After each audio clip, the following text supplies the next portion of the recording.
अथ बटुकभैरवकवचं छन्दः। ओमस्य श्रीबटुकभैरवकवचस्य भैरवऋषिः अनुष्टुप् छन्दः। बटुकभैरवो देवता मम सर्वाभीष्टसाधने जपे पाठे च विनियोगः। देव्युवाच भगवन् सर्ववेता त्वं देवानां प्रीतिकारकं भैरवं कवचं ब्रूहि यदि चास्ति कृपा मयि प्राणत्यागं करिष्यामि यदि नो कथयिष्यसि। सत्यं सत्यं पुनः सत्यं सत्यमेव न संशयः। इति देव्या वच श्रुत्वा बृहस्पतिसमः प्रभुः उवाच कवचं तस्यै देवदेवो महेश्वरः। महादेव उवाच कवचं बटुकस्येदं शृणुमत्प्राणवल्लभे चण्डिके तत्र सर्वस्वं बटुकस्य विशेषतः तन्त्रमन्त्राक्षरं चैव बटुकस्य स्वरूपकं शङ्खवर्णो द्वितीयो वा बटुकश्चन्द्रशेखरः। आपदुद्धारणो नाम भैरवः परिकीर्तितः। प्रवक्ष्यामि समासेन चतुर्वर्गस्य सिद्धये प्रणवं कामदं विद्या लज्जाबीजं च सिद्धिदं बटुकायेति विज्ञेयं महापातकनाशनम्। आपदुद्धारणायेति आपदुद्धारकं नृणां कुरुद्वयं महेशानि मोहनं परिकीर्तितं। बटुकाय महेशानि जपनं परिकीर्तितं लज्जाबीजं तथा विद्यान् मुक्तिदं परिकीर्तितं। द्वाविंशत्यक्षरो मन्त्रः क्रमेण जगदीश्वरी। ॐ पातु शिरसि नित्यं पातु ह्रीं कण्ठदेशके बटुकं पातु हृदये नाभौ आपदुद्धारकं कुरुद्वयं लिङ्गमूले स्वाधारे बटुकाय च सर्वदा पातु ह्रीं बीजं बाहोर्युगलमेव च षडङ्गसहितो देवो नित्यं रक्षतु भैरवः। ॐ ह्रीं बटुकाय सततं सर्वाङ्गेषु च सर्वदा। ॐ ह्रीं पादौ महाकालः पातु वीरासनो हृदि।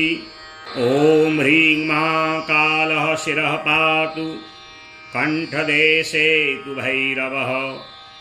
गणराट् पातु जिह्वायामष्टिभिः शक्तिभिः सह। ॐ ह्रीं दण्डपाणिर्गुह्यमूले भैरवी सहितस्तथा।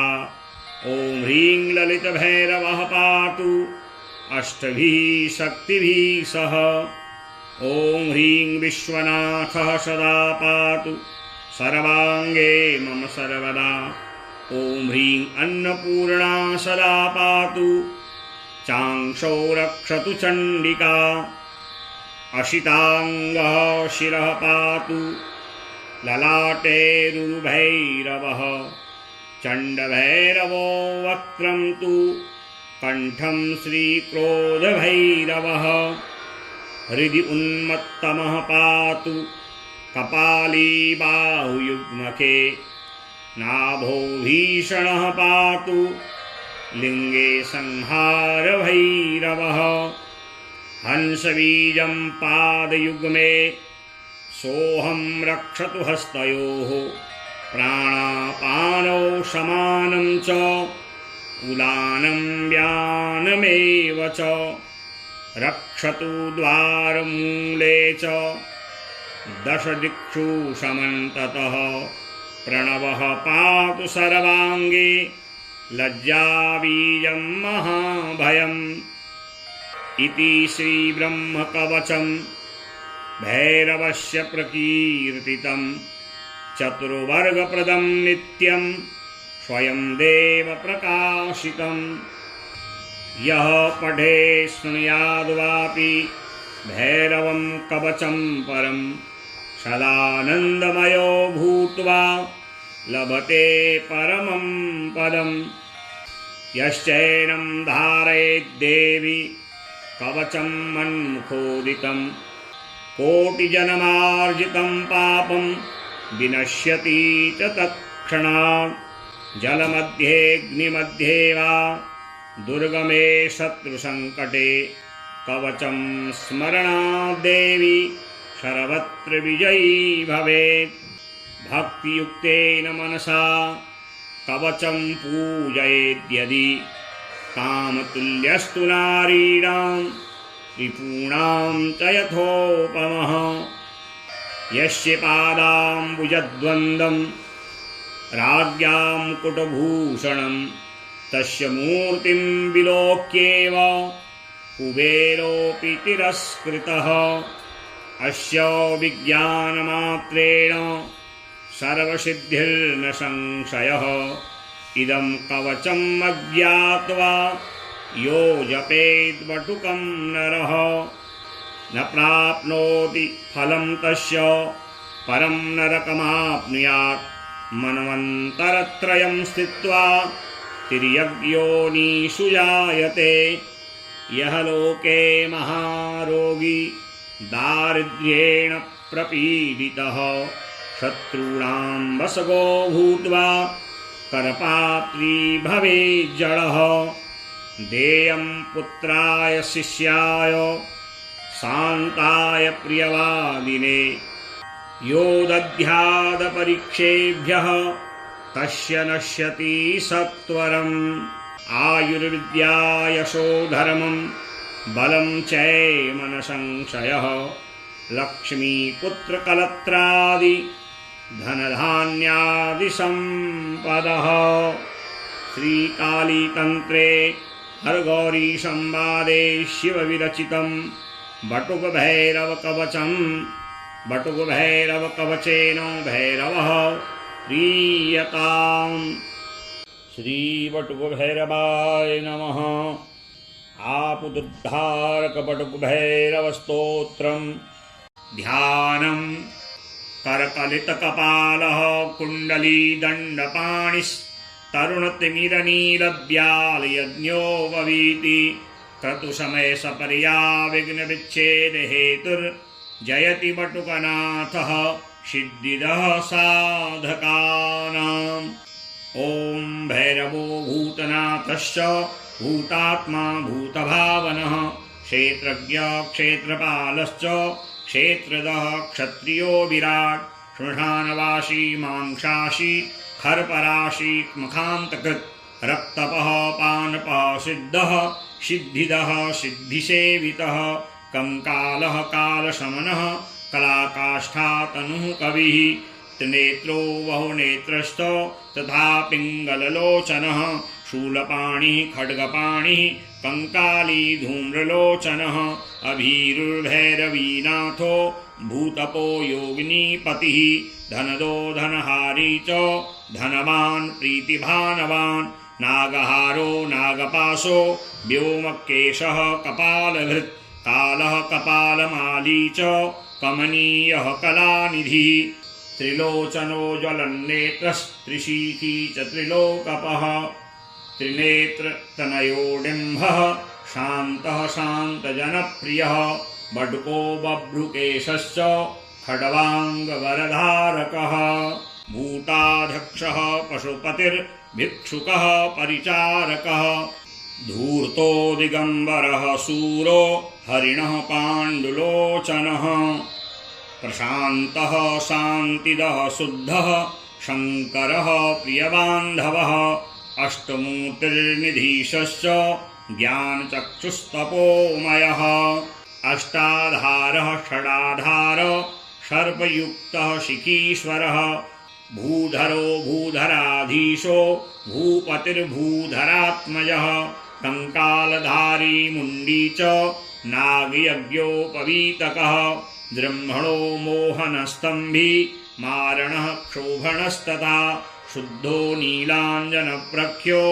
दैत्यः मुण्डभूषितः बलिभुग्बलिभुङ्नाथो बालो बालपराक्रमः सर्वापत्तारुणो दुर्गो दुष्टभूतनिषेवितः कामी कलानिधिः कान्तः कामिनी वशकृद्वशी सर्वसिद्धिप्रदो वैद्यः प्रभुविष्णुरिति वहि अष्टोत्तरशतं नाम्ना भैरवस्यो महात्मनः मया ते कथितं देवी रहस्यं सर्वकामदं यैदं पठते स्तोत्रं नामाष्टशतमुत्तमं न तस्य दुरितं किञ्चित् नैव भूतभयं तथा न च मारीभयं तस्य ग्रहराजभयं तथा न शत्रुभ्यो भयं किञ्चित् प्राप्नुयान् मानवः क्वचित् पातकानां भयं नैव पठेत् स्तोत्रमनुत्तमम्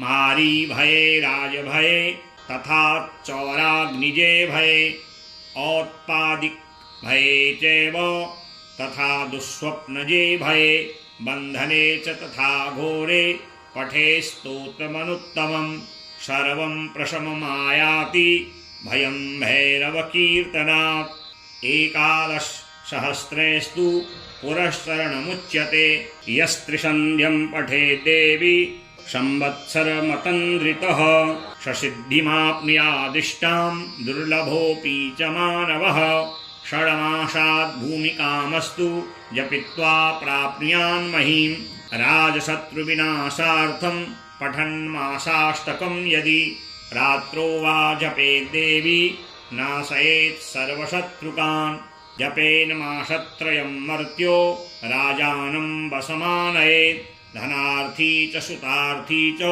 दारार्थी चापि मानवः पठेन् मासत्रयं देवी वारमेकं तथा निशि धनं पुत्रांस्तथा दारान् प्राप्नुयान्नात्र संशयः यं यं चिन्तयते कामं तं तं प्राप्नोति निश्चितं रोगी रोगात् प्रमुच्येत बद्धो मुच्येत बन्धनात् भीतो भयात् प्रमुच्येत देवि सत्यं न संशयः निगडैश्चापि यः बद्धः कारागृहनिपातितः शङ्खलाबन्धनं प्राप्तः पठे चेद्यदि वा निशम् यान् यान् समीहते कामास्तान् तान् प्राप्नोति निश्चितम् अप्रकाश्यमिदं गुह्यं न देयं यस्य कस्यचित् शुक्लीनाय शान्ताय ऋजवे दम्भवर्जिते दद्यात् स्तोत्रमिदं पुण्यं